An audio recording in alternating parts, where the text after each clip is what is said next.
Online कक्षाओं में आप सभी का हार्दिक अभिनंदन।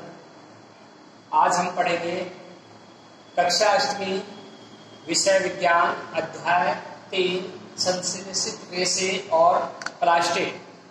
इसमें हम एक वीडियो पहले दे चुके हैं संश्लेषित रेशों के बारे में। अब हम पढ़ेंगे संश्लेषित प्लास्टिक के बारे में। आज हम अध्ययन करेंगे सबसे पहले संश्लेषित रेशों के गुणधर्म। संश्लेषित रेशों में क्या क्या गुण होते हैं। तो पहला गुण है कि संश्लेषित रेशे से बना वस्त्र शीघ्र सूख जाते हैं, अधिक चलाऊ होते हैं, कम महंगे होते हैं, आसानी से उपलब्ध और रखरखाव में भी सुविधाजनक होते हैं।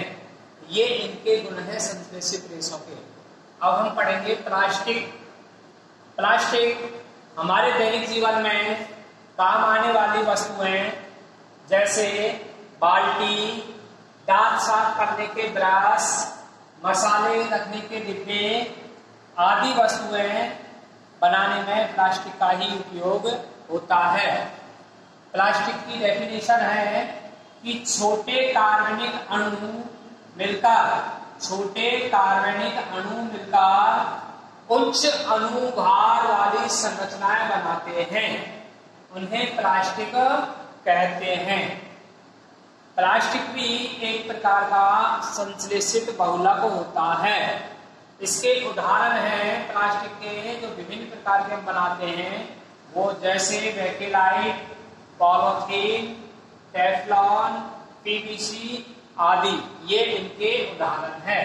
अब हम यहाँ प्लास्टिक का वर्गीकरण करते हैं। प्लास्टिक का वर्गीकरण हम दो भागों में करते हैं। संरचना के आधार पर प्लास्टिक का वर्गीकरण दो भागों में करते हैं। दो प्रकार के होते हैं। पहला है थर्मोप्लास्टिक, इसे ताप शून्य में प्लास्टिक भी कहते हैं। दूसरा है थर्मोसेटिंग प्लास्टिक, इसे ताप दृढ़ प्लास्टिक भी कहते हैं। अब हम इसका विस्तार से पढ़ेंगे। थर्मोप्लास्टिक या ताप शून्य में प्लास्टिक, तो वे प्लास्टिक जो गर्म करने पर आसानी से मृदुल हो जाते हैं। मृदुल का अर्थ होता है मुलायम, नरम हो जाते हैं। यानी कि वे प्लास्टिक जो गर्म करने पर आसानी से मृदुल हो जाते हैं और ठंडा करने पर कठोर हो जाते हैं। इन्हें कई बार नई आकृतियों में भी डाला जा सकता है, उन्हें थर्मोप्लास्टिक कहते हैं। इनके उदाहरण है थर्मोप्लास्टिक के, यानी कि इनके कौन कौन से प्लास्टिक बनाए जाते हैं। उदाहरण जैसे पॉलीथीन, पीवीसी और पॉलीस्टाइरीन। Polythene, PVC, polystyrene.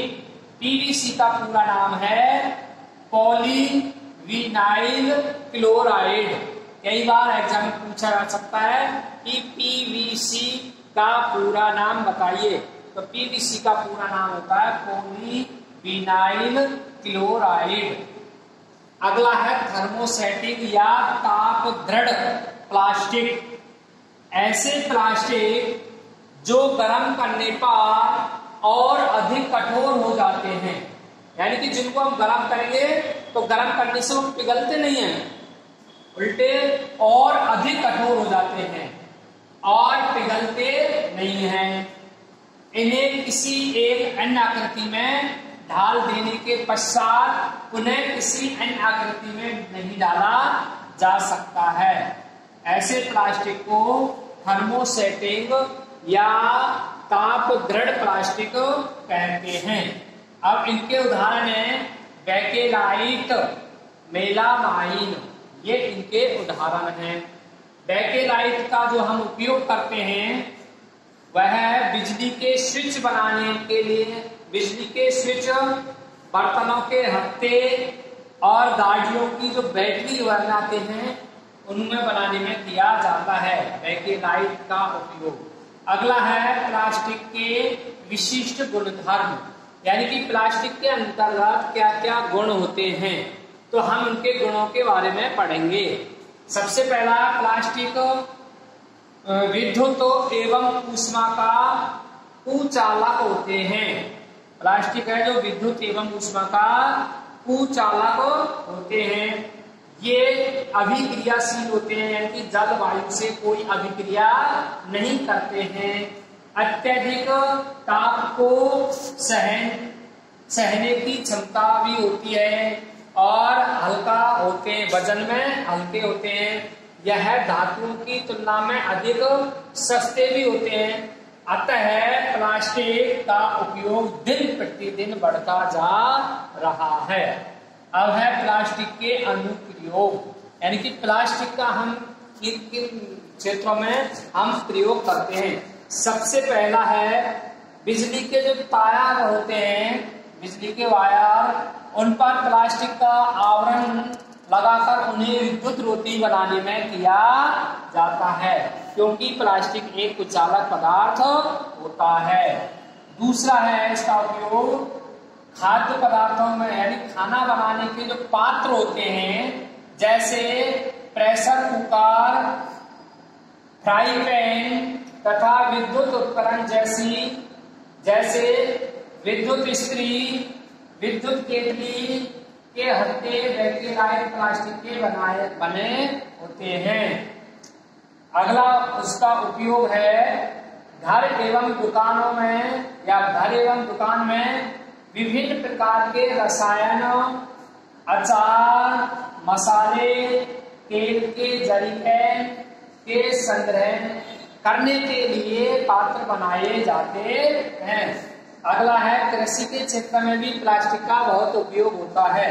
जैसे कृषि के क्षेत्र में जो पाइप होते हैं पानी ले जाने के लिए, वो भी प्लास्टिक के बनाए जाते हैं। चिकित्सा क्षेत्र में भी प्लास्टिक का बहुत उपयोग है, जैसे दवाइयों की गोलियों के रेफर बनाने में, दवाई पीने की बोतल बनाने में, सिरिंज बनाने में, दस्ताने बनाने में, और जब टाका लगाते हैं उसके जो धागा होता है वह भी प्लास्टिक का होता है। विभिन्न प्रकार के उपकरण भी प्लास्टिक के होते हैं, तो आदि चिकित्सा यंत्र भी प्लास्टिक के बनाए जाते हैं। अगला है नॉन स्टिक। नॉन स्टिक का अर्थ होता है न चिपकने वाला, यानी कि ऐसे प्लास्टिक जो चिपकते नहीं है उनको बोलते हैं नॉन स्टिक। तो नॉन स्टिक न चिपकने वाले जैसे तवा एवं कढ़ाई पर एक विशिष्ट प्रकार का टेफलॉन की एक परत चढ़ी होती है, वह भी एक प्लास्टिक की बनी होती है। धन्यवाद।